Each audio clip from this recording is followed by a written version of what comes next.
Hello అండి, good morning. Welcome back to my channel mom's kitchen Telugu.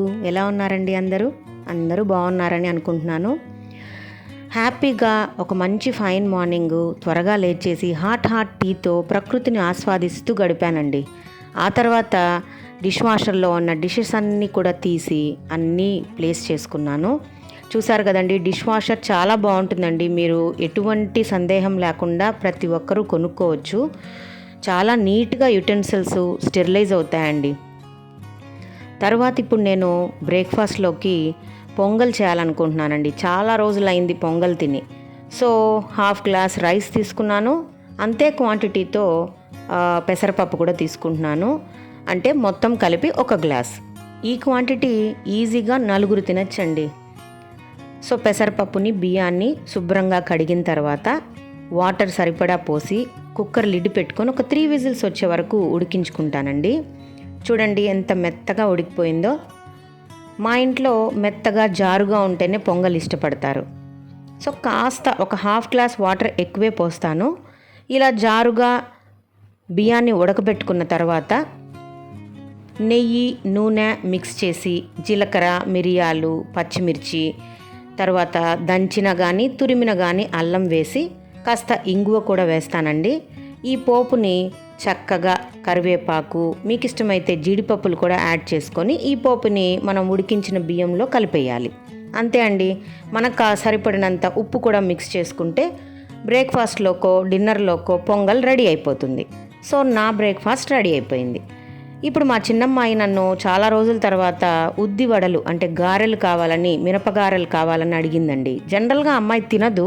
ఎందుకో ఎక్కడో చూసి టెంప్ట్ అయిందంట. నాకు గారెలు తినాలని ఉంది మమ్మీ అంటే పప్పు నానబోసాను. ఓవర్ నైట్ మినపప్పు బాగా సోక్ అయినాక నీళ్ళన్నీ కూడా డ్రైన్ చేసేసి పప్పుని కొంచెం బరకగా, మరీ మెత్తగా కాకుండా కొంచెం పప్పు తగిలేటట్టు బరకగా గ్రైండ్ చేసుకున్నాను. అందులో పచ్చిమిర్చి, ఉల్లిపాయలు, కరివేపాకు కట్ చేసి వేసుకున్నానండి. సరిపడా ఉప్పు, చిటికెడంటే చిటికెడు చేతికి తగిలేంత సోడాను కూడా అలా తగిలిస్తానన్నమాట. ఎందుకంటే లేకపోతే వడలు గట్టిగా వస్తాయనే నమ్మకం నాకైతే అలానే వస్తుంది. చాలామంది సోడా వెయ్యరు, బట్ నేనైతే చిటికెడంటే చిటికెడు సోడా కలుపుతాను. షేపులు అటు ఇటు అయినా వడలుగా తయారయ్యాయండి. కొంచెం హడావిడిగా చేస్తున్నాను, డ్యూటీకి బయలుదేరాలి, వడలు సరిగ్గా వస్తాయో లేదో అని గబగబా వేసేస్తున్నాను. చిట్టి గారెలు అంటాం కదా, ఆ సైజులో వేశాను. సో చిట్టి గారెలు, టమోటా ఊరగాయ, పొంగల్తో వాళ్ళకి నేను బ్రేక్ఫాస్ట్ సర్వ్ చేసేసానండి. ఈరోజు గ్రౌండ్నట్ చట్నీ చేయలేదు, ఎందుకంటే గ్రౌండ్నట్స్ లేవన్నమాట, అందుకని.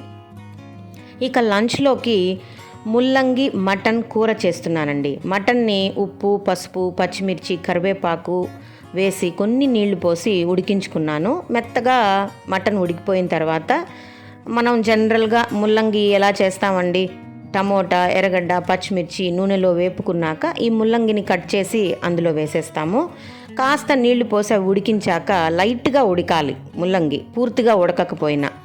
ఉడికించిన మటన్ కూడా అందులో యాడ్ చేసేసి చక్కగా ధనియాల పొడి, గరం మసాలా, ఉప్పు సరిపడా, కారం పొడి వేసి చిక్కబడే వరకు ఉడికించుకుంటే ముల్లంగి మటన్ రెడీ అయిపోతుందండి. డీటెయిల్ రెసిపీ నా ప్రీవియస్ వీడియోస్లో ఉంది, ఒకసారి చెక్ చేయండి. డిన్నర్ టైం అనుకోండి, చపాతీ, పుల్కా, పూరీలో కూడా చాలా అద్భుతంగా ఉంటుందండి ఈ కాంబినేషన్. ఒక్కసారి అందరూ కూడా ట్రై చేయండి. ముల్లంగి మటన్ సూపర్గా ఉంటుందండి టేస్ట్. మీకు ఎంత చిక్కదనం కావాలో అంత చిక్కగా వచ్చాక స్టవ్ ఆపుకునేయాలి. ఇది ఈరోజు నేను లంచ్లోకి చేశానండి. రాగి సంగటి చేయాలనుకున్నాను. సో లంచ్ కూడా ప్రిపేర్ చేసి పెట్టేసి హ్యాపీగా డ్యూటీకి బయలుదేరి వెళ్ళిపోయామండి. మళ్ళీ వచ్చి చక్కగా లంచ్ చేసేస్తాం. సో ఫ్రెండ్స్, ఈ వీడియో మీకు నచ్చినట్లయితే లైక్ చేసి మీ ఫ్రెండ్స్కి షేర్ చేయండి. అలాగే ఛానల్ని సబ్స్క్రైబ్ చేసుకోండి. అలాగే చెప్పలేదనుకోవద్దండి, పక్కనున్న బెల్ ఐకాన్ని ప్రెస్ చేసి ఆల్ అనే ఆప్షన్ నొక్కితే మేము పెట్టిన వీడియోస్ నోటిఫికేషన్ వెంటనే మీకు అందుతాయి. Okay friends, bye bye.